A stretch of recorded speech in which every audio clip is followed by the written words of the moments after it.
Assalamualaikum warahmatullahi wabarakatuh. Waalaikumsalam warahmatullahi wabarakatuh. Bismillahirrahmanirrahim. Alhamdulillahi rabbil alamin. Wassalatu wassalamu ala ashrafil anbiya'i wal mursalin. Sayyidina wa maulana wa habibina wa syafi'ina Muhammadin wa ala alihi wa ashabihi al-mujahidin at-tahirin, amma ba'du. Saudara-saudara kaum muslimin rahimakumullah. Pada pertemuan kali ini kita akan membicarakan riwayat Nabi Allah Ibrahim alaihi salam. Beliau termasuk salah satu dari 5 orang rasul yang merupakan kelompok yang dikenal dengan ulul azmi, yaitu para rasul yang dinilai mempunyai kelebihan di dalam keutamaan, ketabahan, keuletan, dan sikap istiqomah di dalam berjuang.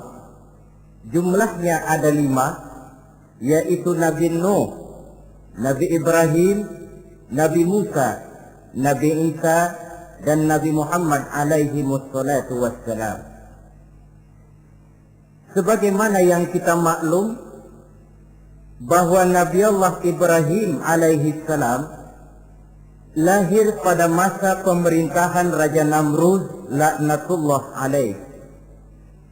Namrud adalah figur yang lebih merupakan kekuatan daripada keadilan, lebih merupakan kezaliman daripada kebijaksanaan. Ia seorang raja yang memerintah secara sewenang-wenang, lalu dengan segala macam cara berusaha mempertahankan kekuasaannya. Itu sebabnya di hari-hari menjelang kelahiran Nabi Allah Ibrahim alaihi salam, entah oleh karena rasa takut dan khawatir akan munculnya orang-orang yang dapat menumbangkan kekuasaannya, entah karena bisikan ahli nujum atau dukun-dukun yang memang banyak mengelilingi istananya, ia memutuskan untuk membunuh seluruh bayi yang dilahirkan dalam bentuk laki-laki. Ini dilatar belakangi oleh kekhawatiran akan muncul seseorang yang dapat menghancurkan kekuasaannya, sebagaimana Fir'aun laknatullah alaih.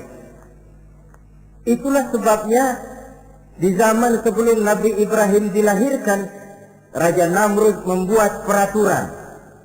Apabila seorang ibu melahirkan bayi laki-laki, bunuh bayi itu. Seluruh perempuan hamil berada di bawah pengawasan aparatur negara, dan laki-laki dianjurkan untuk jangan dekat-dekat dengan istrinya guna menghindari terjadinya proses kehamilan ini. Entah berapa ratus bahkan berapa ribu bayi laki-laki yang jadi korban tanpa dosa dari sebab kelaliman pemerintahan Raja Namrud laknatullah alaih ini.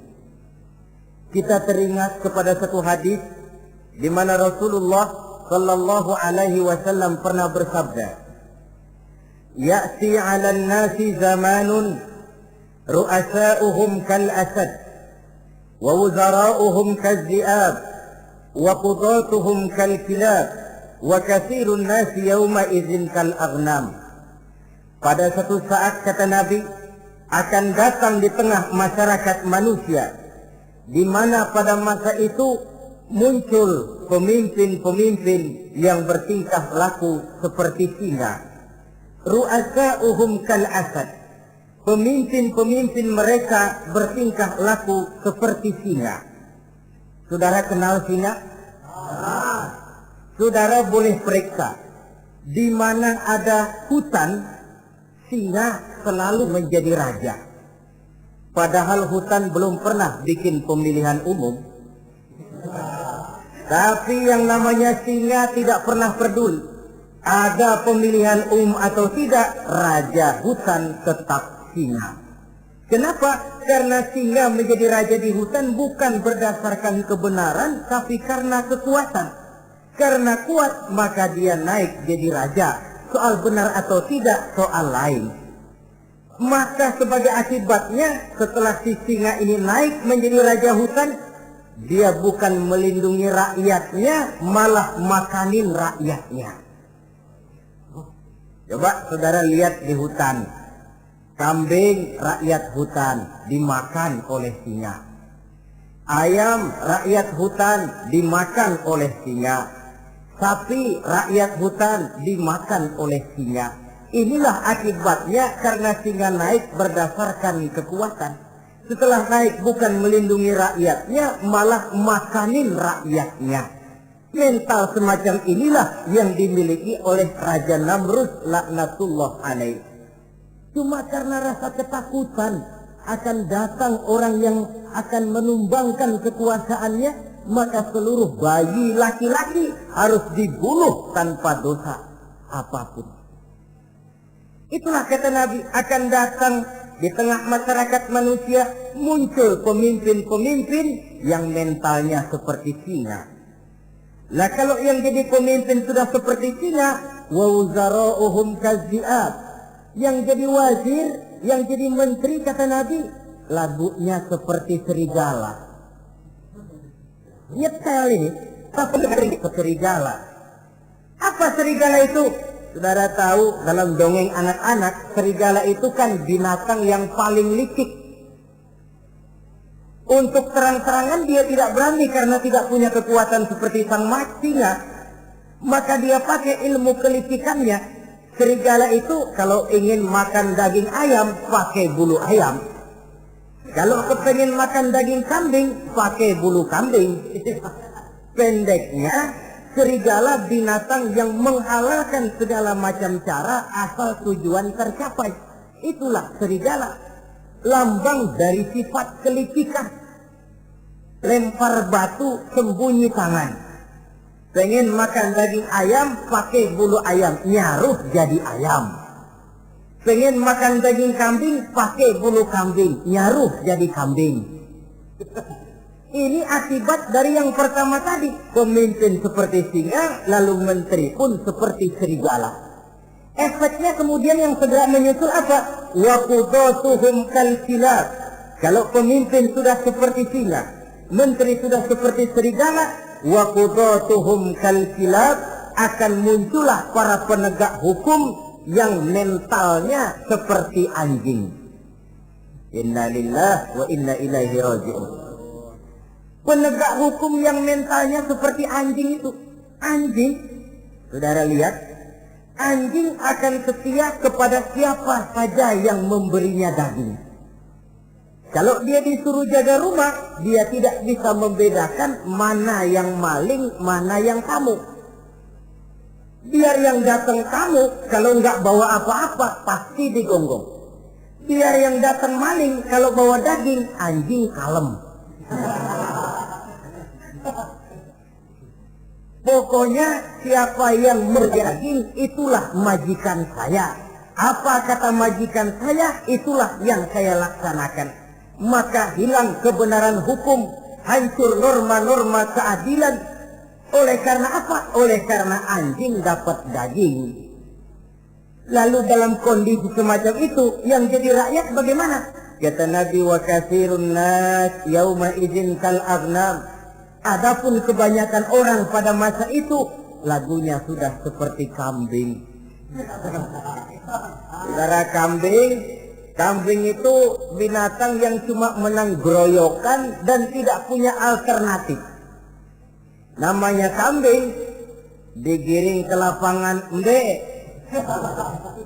Betul kan? Betul. Digiring ke kuali embe, dikasih makan rumput embe, sampai pun mau dipotong masih embe juga. Tidak punya pilihan lain si kambing ini, tidak punya alternatif lain. Kondisi semacam inilah yang terjadi di masa pemerintahan Raja Namrud laknatullah alaih. Oleh karena diiming-iming, dibisiki oleh dukun-dukunnya, oleh nujum-nujum yang mengelilingi istananya bahwa akan datang seorang anak laki yang kelak akan menumbangkan kekuasaannya, dia mengeluarkan peraturan. Ya, peraturan singa. Mulai saat ini diumumkan kepada seluruh rakyat, siapa-siapa perempuan melahirkan bayi laki-laki, bunuh hidup-hidup. Seluruh orang bunting di bawah pengawasan Ansip negara. Dan mulai malam ini supaya semua kaum bapak jarang-jarang tidur sama istrinya. Namanya peraturan Namrud. Tapi apa yang memang Allah kehendaki untuk terjadi pasti terjadi. Yaitu kelahiran Nabi Allah Ibrahim alaihi salam. Pada saat beliau terlahir ke alam ini oleh ayahnya yang bernama Azar, disembunyikan di dalam sebuah gua. Di sini bertemu antara nurani seorang bapak dan ketaatan kepada raja. Dia ingin taat kepada raja, dia mesti membunuh anaknya. Tapi sebagai bapak dia sayang kepada anaknya, dia harus selamatkan.